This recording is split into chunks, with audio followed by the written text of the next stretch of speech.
Masechet Sanhedrin Daf Mem Zayin, on commence Bezrat Hashem tout en haut. Tashma. La Gemara ici est dans une recherche concernant le Esped, les Espedim qu'on fait sur un mort.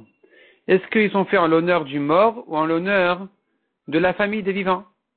On avait dit que la différence pratique entre ces deux options, c'est que si c'est fait pour le kavod, si c'est fait donc pour le kavod des vivants, alors le mort ne peut pas dire avant sa mort qu'il veut pas qu'on lui fasse des Espedim. Tandis que si c'est fait pour lui, il peut dire j'en veux pas. Ou inversement, si le mort n'a rien dit et que la famille ne veut pas investir, dépenser de l'argent pour le esped, si c'est leur kavod à eux, ils peuvent dire on n'est pas intéressé. Mais si c'est le kavod du mort, alors le badin va les obliger à payer. Ils devront payer, prendront de l'argent de l'héritage pour payer l'espedim du mort, pour le kavod du mort. Donc la Gemara avait ramené quelques premières preuves, elle continue ici, sur le Daf Mem Zayin au premier mot. Tashma, Nivze ben avnim as. Ce pasuk, c'est un pasuk de David Améler concernant le tzaddik. Un tzaddik, il est Nivze ben avnim as, le tzaddik, il ne recherche pas son kavod du tout, au contraire. Au contraire, un tzaddik est prêt à se rabaisser pour faire ce qu'il faut. Zechizkiyahu melech Yehuda, ça fait allusion à Chizkiyahu, le roi de Yehuda. Shegireh ratzmot aviv almita Shel Chavalim. À l'enterrement de son père Achaz, qui était un rachat, au lieu de l'enterrer avec un grand kavod dans un cercueil important et tout ça, au contraire, il a traîné son lit, il a traîné le corps de son père dans un lit de cordes, de ficelle, très très très simple. Alors que son père était le roi. Donc, on peut prouver de là une réponse à notre question. Si c'est pour le kavod des vivants, l'enterrement et tous les spédim autour, alors Maïtama,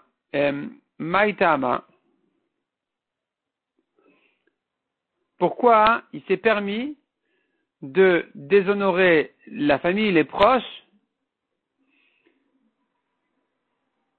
à l'occasion de l'enterrement de son père? C'est une question, si tout l'enterrement et les spédim c'est en fait fait pour le kavod de la famille, le fait que son père soit un rachat ne justifie pas de rabaisser comme ça la famille à faire un enterrement tellement simple. On répond à la Gemara qui écrit de Tevel et Kapara la voix. C'est afin d'amener une kapara à son père. Donc il a voulu faire un bisayon à son père après sa mort, de manière à ce que son père ait une kapara. Demande à Gemara au Mishum. Donc au Mishum kapara d'avoua, est-ce que pour la kapara de son père, alors Mashhule leikra de Israël? À cause de ça, donc, il va finalement déshonorer Israël, tout Israël, qui font au lieu de faire un enterrement en classe pour le roi et tout, finalement, ils sont tous humiliés d'un enterrement pareil. Répond la Gemara, Israël Goufayouni Chaleu. Oui, le peuple, de manière générale, est satisfait de ça. Des Michlei Akrayou, ils sont mochel sur leur kavod, les gabés pour le roi, afin qu'il ait une kapara. Donc, c'est-à-dire, ne prouve pas de là que c'est une question de kavod pour le mort et dire que puisque ce mort-là ne méritait pas de kavod, alors on lui a fait un enterrement sans kavod. Non, tu peux dire que c'est le kavod des vivants et malgré tout, on a été moché sur le kavod des vivants pourvu que le mort ait une kapara. Tashma. Encore une preuve. Un Marlène, Rabbi avant sa mort, a dit à ses proches, Altispeduni bayarot. Ne me faites pas des spédim dans les petites villes, que dans les grandes villes. Veillez amratiaka de chaye. Si tu dis que c'est pour le kavod des vivants, Mainaf Kalemina, qu'est-ce que ça lui change si on lui fait des spédim ici ou là-bas? De toute façon, c'est un kavod que pour la famille, pour les vivants, donc pourquoi il a besoin de se mêler dans ça? C'est une preuve que c'est pour le kavod de lui-même. Et donc, il demande à ce que le esped soit fait dans des grandes villes, afin que les gens des petites villes viennent dans les grandes villes, et que le espédim soit fait de manière très grande et importante. Et tout ça, c'est pour son kavod à lui-même. Répond la Gemara, qu'Asavar Litzia Kourbe Israël fait. Il a fait ça pour le kavod d'Israël, pour le kavod des vivants. Il voulait qu'ils aient un plus grand kavod, donc c'est pour ça qu'il a demandé à ce que l'espédim soit fait de manière plus grande. Tashma. Helino lichvodo. Si il a laissé le mort la nuit, avant son enterrement, il l'a pas enterré tout de suite, mais c'est pour son kavod du mort à lui-même. Il a vu le Aaron Vetachichin, pour l'amener un cercueil et les habits du mort, et non vers Alav. Il n'a pas transgressé l'interdiction qui interdit de laisser la nuit sur le mort. Maïlav lichvodo shelmet, n'est-ce pas qu'il s'agit du kavod du mort lui-même? Donc tu vois que tout tourne autour du kavod du mort. Lo. Michvodo shel chai. La Gemara dit non. L'enterrement, les spédim, tout ça, c'est le kavod des vivants, de la famille, des élèves, des vivants. Et alors demande la Gemara, Mishum kvodo shel chai, mavitle lemet. Est-ce que pour le kavod du vivant, mavitle, il lui fait passer la nuit, comme ça, avant son enterrement au mort? Le mort, il doit subir pour le kavod des vivants. La Gemara dit oui. Quand est-ce que la Torah interdit de laisser le mort pendu? Et de là, on a appris que, de manière générale, on n'a pas le droit de laisser la nuit passer avant l'enterrement. D'où il y a des talouilles, des bisayon. C'est que, l'interdiction n'est que quand ça ressemble au talouille, au pendu, où là, il y a un bisayon. Aval, hacha, mais ici, kevan, délai de bisayon, lo. Puisqu'il n'y a pas de bisayon de laisser la nuit passer sur le mort, puisque on ne fait pas ça par négligence. On fait ça par intérêt. Il y a ici un besoin. Il y a un besoin, même si c'est le besoin des vivants. Il y a pas, ça s'appelle pas qu'on a négligé le mort et qu'on s'en occupe pas par paresse ou par négligence. Donc, il n'y a pas d'interdiction. Tâche-moi encore une preuve. Elino lichvodo, les chamé à la vayarot. Si maintenant, il a laissé la nuit passer sur le mort, afin de réunir les villes autour. Il a vu le Mekonenot, pour amener des pleureuses. Il a vu le Aaron Vetachichin, pour préparer le cercueil et les habits du mort. Et non vers Alav. Il ne transgresse pas l'interdiction qui interdit de laisser la nuit passer. Et non car tout ce qu'il est en train de faire maintenant, c'est que pour le kavod du mort. Donc tu vois qu'ici la question elle est le kavod du mort, pas des vivants. Achikama répond la Gemara, tout ce qui est fait pour le kavod des vivants aussi, en bo bizayon lamet. Ça ne s'appelle pas un mépris pour le mort. Ça ne s'appelle pas un bizayon pour le mort, puisqu'il y a ici un besoin. Alors même si c'est le besoin des vivants, le mort n'est pas négligé par ça. Tashma. Encore une preuve, Rabbi Nathan Omer. Si Mani a fait la mèche, de la charamita. C'est un bon siman pour le mort quand il est déshonoré après sa mort. Par exemple, Met Shalonispad, on ne lui a pas fait de espedim, Velonikbar, ou malheureusement il n'a même pas été enterré, ou Shechaya Gorarto, ou bien les bêtes elles le sortent de la tombe, ou Shayug Shami Mezalfin Almitato, ou la pluie sur son corps à l'enterrement. Zeo Simani a fait la mèche. C'est un bon siman pour le mort, que quoi? Qu'il est puni dans ce monde-ci après sa mort afin d'avoir une kapara. Shmamina, tu apprends de là, Yikra de Charvou Shmamina, que tout tourne autour du kavod du mort même. Parce que si on ne traite pas ici le kavod du mort, si c'est pas le sujet le kavod du mort, alors en quoi a-t-il une kapara? Si le kavod de l'enterrement est fait pour les vivants et pas pour le mort, alors pourquoi est-ce que, si son enterrement n'a pas été fait avec kavod, au contraire, il a été fait avec bisayon, pourquoi est-ce que le mort, il a une kapara de ça? C'est donc la preuve que tout était fait pour le kavod du mort, et puisqu'il manque ce kavod, ça lui fait une kapara. Donc la Gemara conclut de là, qu'en fait l'enterrement, l'espédim, tout ça, tout le kavod qu'on fait à l'enterrement, c'est pas pour les vivants, c'est pour le mort. Et puisque c'est pour le mort, alors donc il va en ressortir de là, que si le mort il dit je ne veux pas qu'on me fasse de espédim, on lui en fait pas. Et si inversement les héritiers ils veulent pas payer, ils veulent pas dépenser d'argent pour les espédim, on les écoute pas, le bédine va les obliger à payer les espédim. Pourquoi? Parce que c'est pas à eux. Ils sont pas les propriétaires de ce kavod.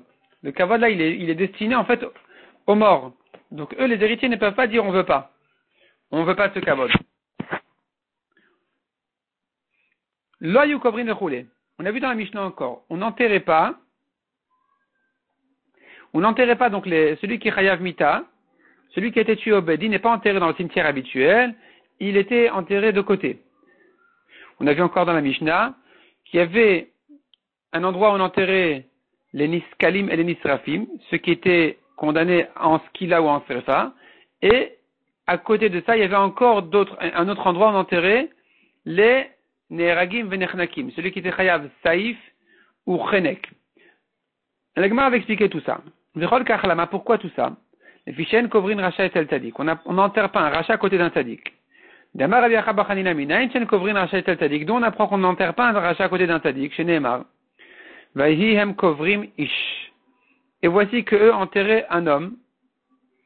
Vine rawet agdoud. Et au courant de l'enterrement, ils ont vu une troupe. Ils ont jeté le mort dans la tombe. Ils ont lâché le mort pour se sauver. Et il s'est retrouvé dans la tombe de Elisha, le prophète, Vayelech Vaiga Haish Batmot Elisha. Et donc l'homme est allé, il a touché le corps de Elisha, Vaïchi, il a revécu, Vayakom al-Raglav, il s'est tenu sur ses pieds. De quoi il s'agit là-bas? Il s'agit là-bas d'un homme qui était considéré en général comme un rachat. Il a trompé un prophète et il l'a fait transgresser sa prophétie. Un prophète qui n'avait pas le droit, selon sa prophétie. Hachem lui avait dit, tu ne reviens pas sur ton chemin, tu ne fais pas marche arrière. Et un autre prophète lui a dit, oui, Akadosh Baruch Hu, il m'a dit de te faire revenir. Et donc viens chez moi, je t'invite à manger et tout ça. Ce faux prophète-là qui a menti, qui a trompé le vrai prophète, c'est de lui qu'il s'agit ici. Plus tard, quand il est mort, ce faux prophète, il est mort, on voulait l'enterrer, voici qu'ils ont dû le lâcher au courant de l'enterrement parce qu'ils ont vu une troupe d'ennemis apparemment. Et donc, quand ils l'ont lâché, il est tombé sur la tombe de Elisha, le tzaddik. Et du coup, il a survécu, le mort a survécu pour s'en aller et ne pas rester à côté de Elisha. Donc je vois qu'il y a ici un miracle qui a fait que Elisha ne pouvait pas supporter qu'un rachat le touche. Il s'agit de Elisha après sa mort, qui était déjà enterré. Amar le Rafapa, Vedilma le Kiuma, Rafapa il repousse, il dit non, qui dit que la raison pour laquelle ce mort-là qui a touché Elisha a revécu, parce que un rachat n'est pas enterré à côté d'un tzaddik? Peut-être qu'il y a une autre raison. Peut-être que la raison elle est pour accomplir le pasuk qui dit Vihina Pishnaim Beruchacha Elai. Elisha a demandé à son maître Eliaou d'avoir le double de son esprit. Or Eliaou a fait Triat Hametim à un enfant. Elisha jusqu'à présent n'a fait Triat Hametim qu'à un enfant. Et donc pour avoir le double, il devait refaire vivre quelqu'un. De son vivant, il n'a pas pu. Alors au moins après sa mort, il a fait revivre celui-là. Et c'est pas une question de rachat tadik, de rachat à côté d'un tadik. Ammar lui a répondu. Si c'est comme ça, si c'était ça la raison, Aïnou Detanya, ce que dit la Braïta, Al-Raglav Ahmad, ou le Lo Alach. Le mort qui a revécu s'est tenu sur ses pieds, mais il n'est pas arrivé jusqu'à chez lui. C'est-à-dire pourvu qu'il s'éloigne de Elisha, il est retombé ensuite. Si c'est une question maintenant de Triat Hametim, ça ne s'est pas accompli ici. À quoi ça sert de l'avoir refait vivre une minute? Donc c'est pas ça le sujet ici. Le sujet ici, c'était autre chose, c'était pour ne pas que le rachat soit à côté d'un tzaddik. La Gemara demande alors si c'est comme ça, revient à la question. Et la vihina pishnaim, ce que Elisha a demandé d'avoir le double de Eliaou, Echimashkachat, comment ça s'est accompli? Echimashkachat la deachia, où est-ce que tu as vu qu'il a refait vivre un mort de plus que Eliaou? Amar le Rabbi Yochanan, Sheripat Sarat Naaman. Il a guéri la lèpre de Naaman. Sheish Kula Kemet. La lèpre est équivalente à la mort. Un homme lépreux est comme un mort. Nirtiv Anatehi Kamet, comme dit le pasuk à propos de Myriam qui a été lépreuse. Le pasuk dit qu'elle ne soit pas comme un mort. C'est dans la tfila, dans la demande de Aaron à Moshe de prier pour leur sœur Myriam qu'elle ne soit pas comme un mort. Donc tu vois que celui qui a la lèpre, il est comme un mort. Donc quand Elisha a guéri la lèpre de Naaman, c'est là où s'est accomplie la force d'Elisha de refaire vivre un mort. La Gemara continue et dit de la même manière qu'on n'enterre pas un rachat à côté d'un tzaddik, karen kovrin rachat chamour et tel rachat kal. De la même manière, on n'enterre pas un rachat chamour, un rachat plus grave, plus rachat, à côté d'un rachat léger.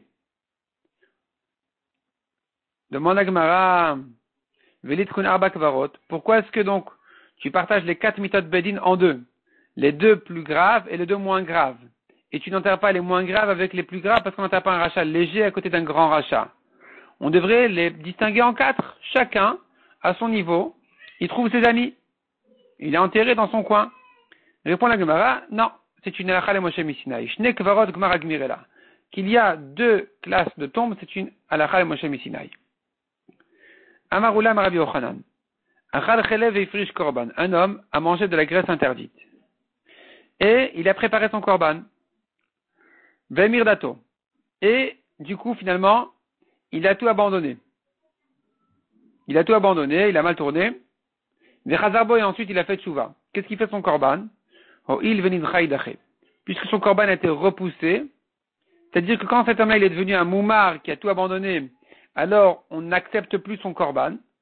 C'est une halakha qu'on n'accepte pas le korban d'un moumar, et que donc son korban a été repoussé, il reste repoussé, on ne le sacrifie pas. Itmar Nami, Gmar amène encore une halakha qui ressemble à celle-là. Amar Birmi, Amar Rabbi Abaou, Amar Rabbi Yochanan, Achal Chelev Veifrish Korban, Venishtata. Il a mangé de la graisse interdite. Il a préparé son korban, et il est devenu fou, il a perdu la raison. Donc il n'est pas tour des mitzvot. On ne prend plus son korban. Vechazar Venishtafa. Ensuite il a guéri. Il venit celui-ci aussi, puisque le korban était repoussé, il reste repoussé, on ne le sacrifie plus. Utsricha. On a besoin de ces deux halachot. Pourquoi ces deux?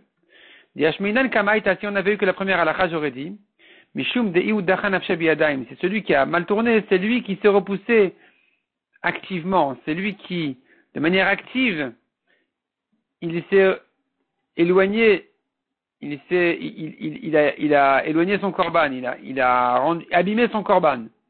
Donc, puisqu'il a abîmé son korban activement, alors, le korban est plus repoussé, est plus pasoul.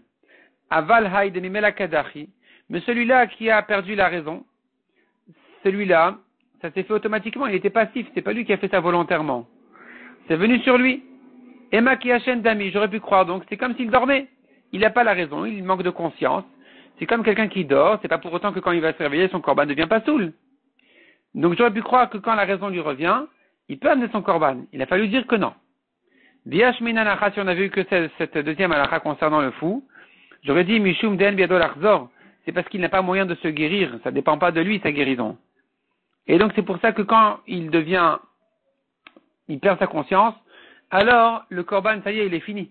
Parce qu'on n'a pas moyen il n'a pas moyen de se guérir.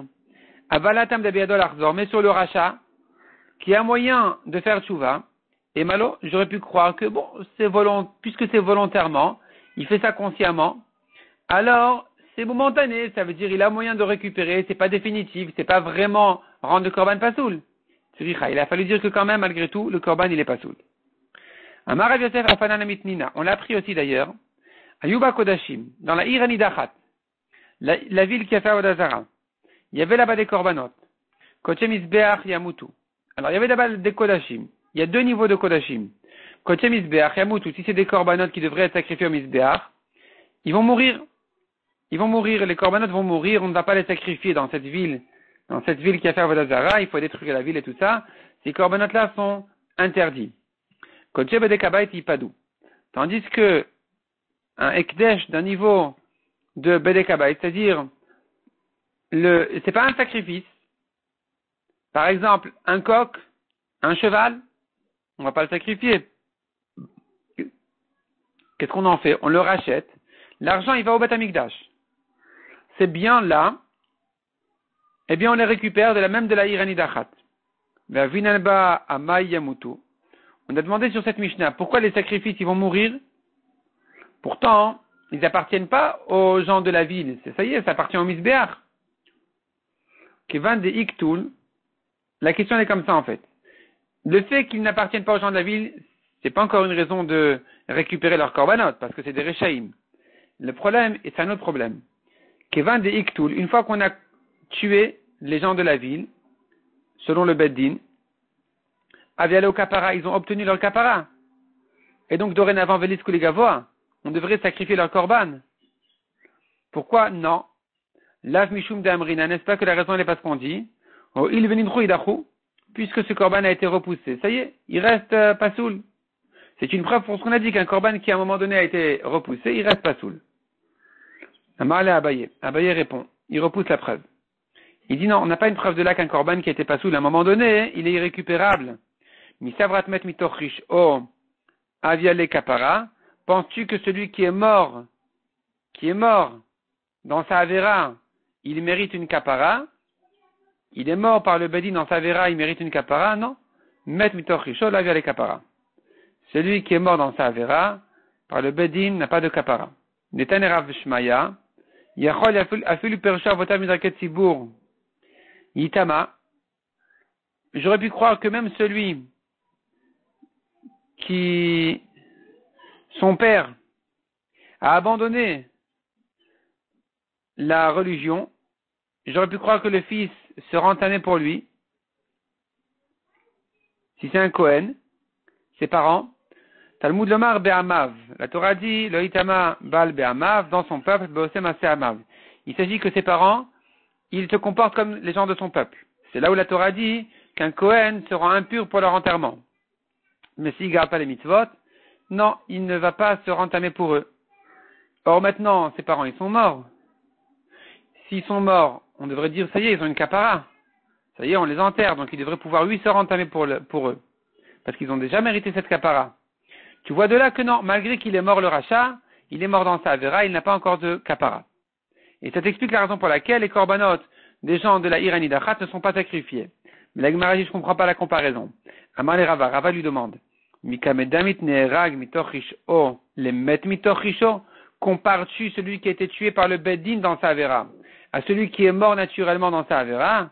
Le Kohen, ses parents sont morts. Ils seront empatamés parce qu'ils n'ont pas eu de kapara, mais les Rechaim de la Iranidachat qui ont été condamnés par le Beddin, eux, devraient lui mériter une kapara. Met mitochish o, la Gemara s'explique, s'il est mort naturellement dans sa avera, dans sa rishout, puisqu'il est mort naturellement, là il y a les kapara. Il ne mérite pas de kapara, tandis que Nerag mitochish-o, celui qui a été tué par le Bedin dans sa rishout, puisqu'il n'est pas mort naturellement, avia les kapara. Il mérite lui une kapara. Teda, sache-le, preuve, dirtiv le pasuk qui dit dans Teilim, Mizmor la Asaf, Elokim ba'u goyim benachalatecha. Ils sont rentrés les goyim au Bet Hamikdash. Ils ont impurifié le Bet Hamikdash. Ils ont mis les corps de tes serviteurs à être consommés par les oiseaux du ciel. La chair de tes tzadikim aux bêtes sauvages.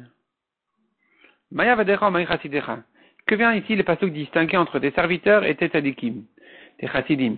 Là où chassidecha mamas, n'est-ce pas que chassidecha c'est vraiment les tzadikim? Avadecha, tes serviteurs, c'est les rechaim. Hanar de mechayve dina de meikara, c'est ceux qui étaient chayav au bedin. Mais kevan de iktul, une fois qu'ils ont été tués, car ils ou avadecha, on les appelle dorénavant tes serviteurs. Donc tu vois de là que même celui qui a été tué, donc tu vois de là que celui qui a été tué par le bedin, a oui, mérite une kapara, on l'appelle tes serviteurs. Amal et Abaye. Abaye dit non, c'est pas la preuve non plus. Mika Medamit, est-ce que tu peux comparer en ton appage à Rougé Malchut, la Rougé Bedin, ceux qui ont été tués par les Goïm, à ceux qui ont été tués par le Bedin? À Rougé Malchut, ceux qui ont été tués par les Goïm, qui vont des Shelo Bedin Kamiktele, puisqu'ils ont été tués pas selon un din Torah, Avia le Kapara, cela mérite lui une Kapara. Tandis qu'à Rougé Bedin, celui qui était tué par le Bedin, qui va des Bedin Kamiktele, puisqu'il méritait la mort, l'Ave le Kapara, il n'a pas de Kapara. Donc, Abaye vient dire en fait que tué par les Goïm, disons comme ça, nous avons trois catégories. Un rachat qui a été tué par les Goïm, c'est une extrême, c'est sûr qu'il a une Kapara. Un rachat qui est mort naturellement, c'est sûr qu'il n'a pas de Kapara. Un rachat qui a été tué par le Bedin, c'est ici la discussion entre Abaye et Rava. Abaye dit, il faudrait le comparer au rachat qui est mort naturellement qui n'a pas de kapara. Rava dit non, il faudrait le comparer au rachat qui est mort par les goïm, il a eu une kapara parce qu'il a été tué. Et donc ici la Gemara est en train de nous ramener ce qui dit Abaye qu'il n'a pas de kapara. Le Rougé Bedin, il méritait la mort. Donc qu'est-ce qu'il y a? Pourquoi il mériterait une kapara? Teda, sache-le, prouve, il vient le prouver, d'Etnan. La Mishnah nous dit on ne l'enterre pas avec dans le cimetière de sa famille. Si tu penses vraiment que puisque Kevan dit que tu l'as vu le kapara, que dès qu'il a été tué par le Badin, il mérite une kapara, alors l'ikveru, on devrait l'enterrer à sa place. Pas avec les Rechaim qui ont été tués par le Badin, on devrait l'enterrer avec sa famille. Donc c'est la preuve que s'il a été tué par le Badin, il ne mérite pas de kapara. Et ça t'explique donc la raison pour laquelle les korbanot de l'Aïr Anidachat ont été repoussés définitivement. Ils sont psulim, on ne peut pas les sacrifier malgré que les Rechaim de l'Aïr Anidachat ont été condamnés par le Badin. La Gemara repousse cette dernière preuve, et elle dit peut-être que le rachat, il a eu une kapara quand il a été tué par le Bedin, mais la raison pour laquelle on l'enterre pas parmi sa famille encore, parce qu'il nous faut mita ou kuvura beinan. Pour que sa kapara soit faite, il faut qu'il soit enterré aussi parmi les Rechaïm, et c'est là où il mérite sa kapara. Donc celui qui a été tué par le Bedin, une fois qu'il était enterré, c'est là où il a une kapara.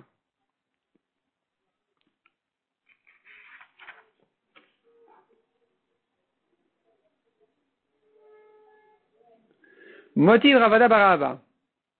Ravada, il objecte. On a vu dans la Mishnah, l'ayumitablin et la onenin. Les proches de celui qui a été tué par le Bedin ne font pas de avelout. Ils sont pas avel. Mais, donc ils n'ont pas de deuil, mais onenin. Ils ont la tristesse quand même du premier jour. Ils sont onen. Chez en aninut et la baleine. Car la aninut d'un onen, qui est jusqu'à l'enterrement, c'est essentiellement dans le cœur, dans les sentiments. Or, ils sont tristes. Ils ont cette peine-là de la mort de leurs proches. La Gemara demande si tu penses vraiment qu'Evandi, que vous reviez au kapara, dès qu'ils ont été enterrés, ceux du Bedin, ils méritent une kapara, Liablou, on devrait 8 mettre en deuil la famille, parce que ça y est, ils ont eu la kapara, les Rechaïm. Répond la Gemara, Beinanami Kul Basar. L'enterrement n'est pas suffisant. Pour la kapara, il nous faut qu'il soit tué par le Bedin et qu'il soit enterré, mais il faut aussi qu'il se décompose dans la tombe. Dit Kanami, la Gemara le prouve aussi des Ktanenita Kelabasar. On voit bien dans la Mishnah qu'une fois que sa chair c'est fini, Melaktin et Atzamot, on le déterre, on prend son squelette, Vekovri Notalim Koman, et on va l'enterrer à sa place. Shmamila, tu vois de là que la kapara elle vient après, pas immédiatement à l'enterrement, mais après que son corps c'est complètement fini. Ravashi Amar. Ravashi donne une autre raison. Il dit, regarde, avelut mematai kamatrelet. À partir de quel moment on commence la avelut, le deuil? Mistimat agolal. Dès qu'on a fermé le cercueil. Dès qu'on a fermé, dès qu'on a fermé le cercueil. Kapara mematai kahavia. À partir de quand commence la kapara? Michichazutsara de kivra purta. Une fois qu'il a ressenti un peu les souffrances de la tombe. Qu'il a ressenti la tombe elle-même. Et donc, puisqu'ils n'ont pas pu commencer le deuil au moment où il aurait fallu, parce qu'ils n'ont pas encore eu la kapara jusqu'à qu'ils sont rentrés dans la tombe réellement, alors il kachoil vidrou idachu. Puisqu'ils ont été repoussés de la veloute en premier temps, alors c'est fini, ils ont perdu la veloute complètement.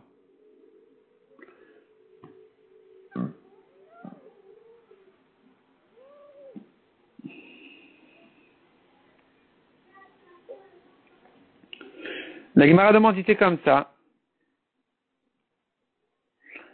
Yahi lamali kul basar. Alors pourquoi on ne le déterre pas tout de suite? Tu me dis que la kapara elle a lieu dès qu'il a ressenti un peu la tombe. Alors mets-le dans la tombe et ressors-le. Répond la Gemara Mishum de l'Oefchar, c'est impossible. C'est vrai que dès qu'il a été mis dans la tombe, on aurait pu, théoriquement, il a ressenti un peu l'enterrement. On aurait pu le déterrer et le ramener à sa place. Mais c'est impossible parce que son corps a commencé à se décomposer.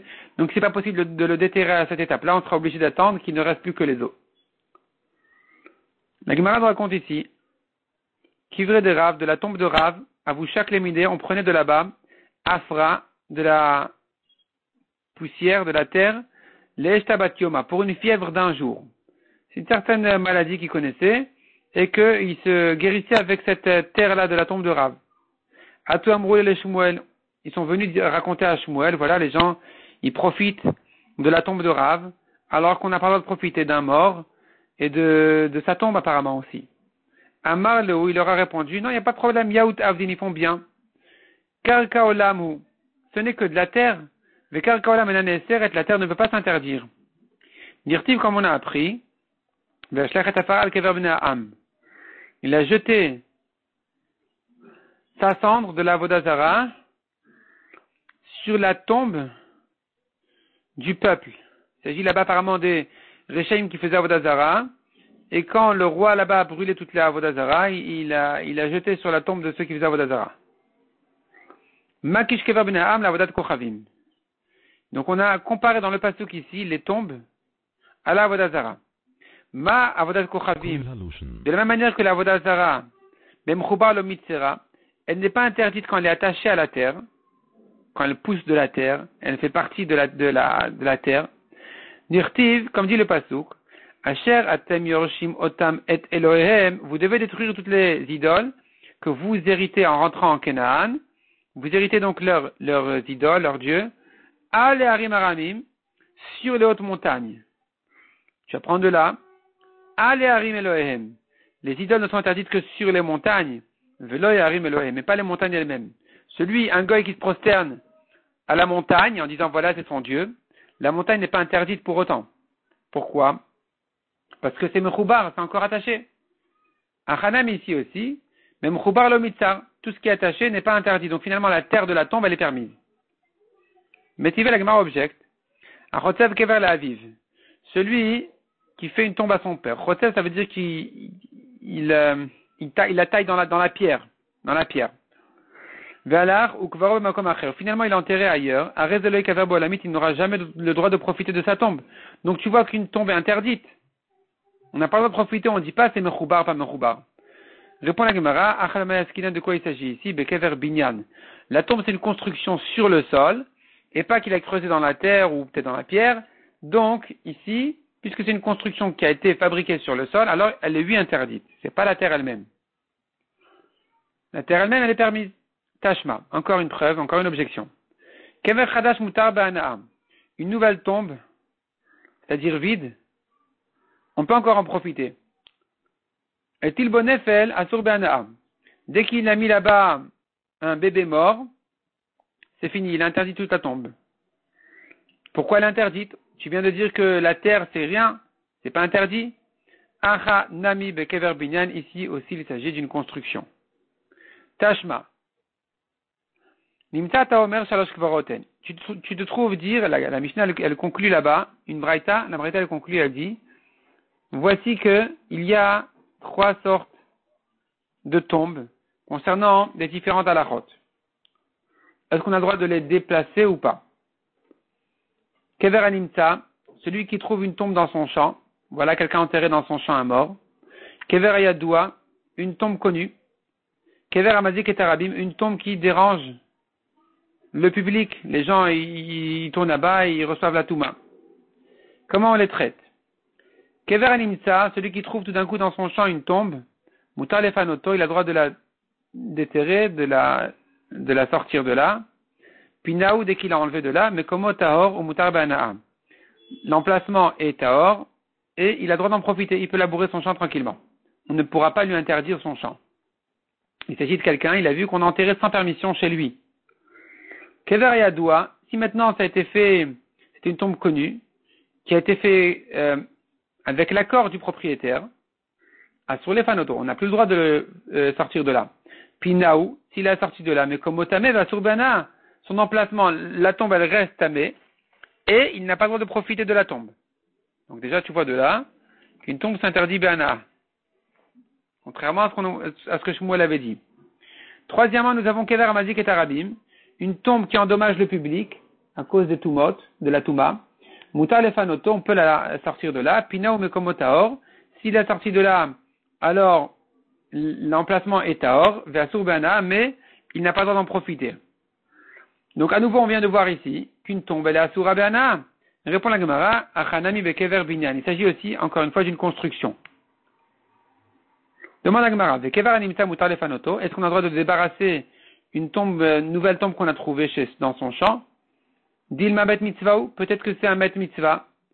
Ve met mitzvah kaname komo? Met mitzvah, il est mort ici, personne ne s'occupait de lui, quelqu'un l'a vu, il est enterré sur place.